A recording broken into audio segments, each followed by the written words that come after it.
Alright, so first let's create our bag.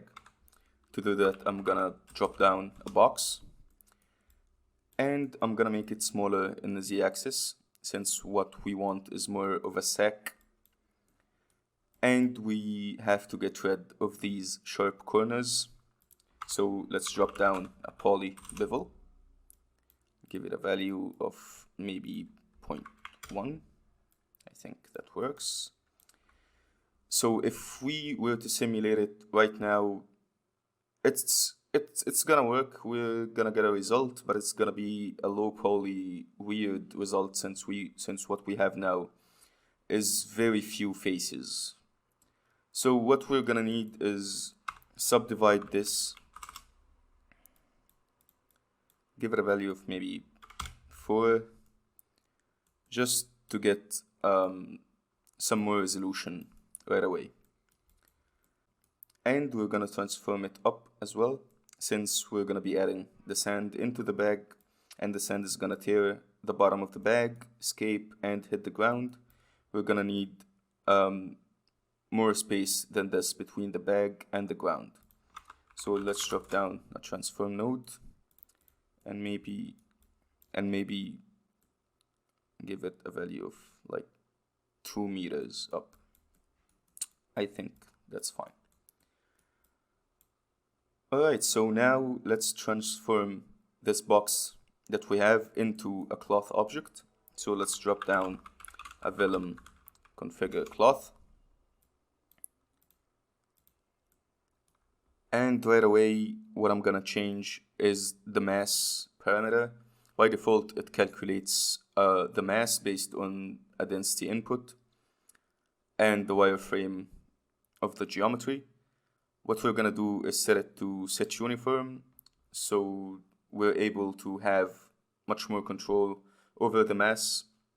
Down the road, we're gonna be making the grains, and we're gonna be making another sheet of cloth, and we need the freedom to decide how much heavier is each element compared with the other. So let's make this not as heavy as we're gonna make the grains later. So let's give it a value of 0.2. I think this will work fine for now.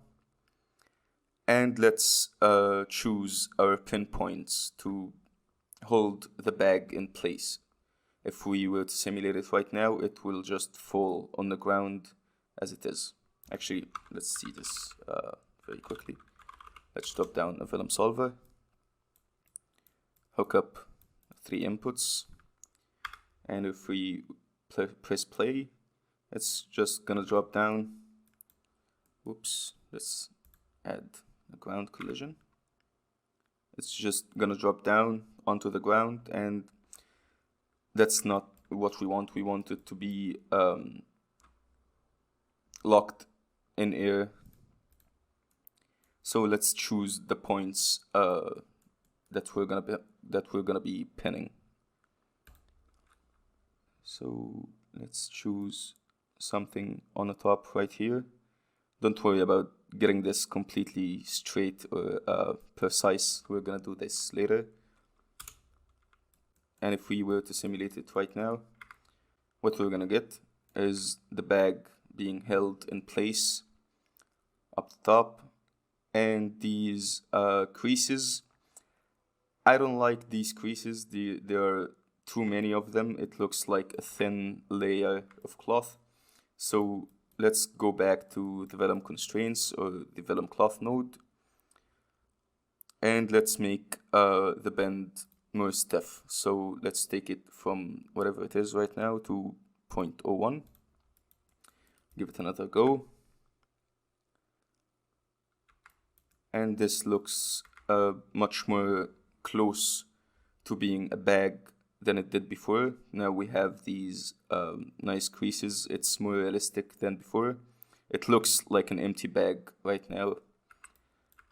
So next we're gonna fill our bag with the grains, and we're gonna get rid of the vellum solver on a subsurface as well. We're gonna be making a DOP network with a vellum solver inside, so we can combine our cloth with the grains, with the extra sheet of cloth we're gonna be making down the road. So let's do this.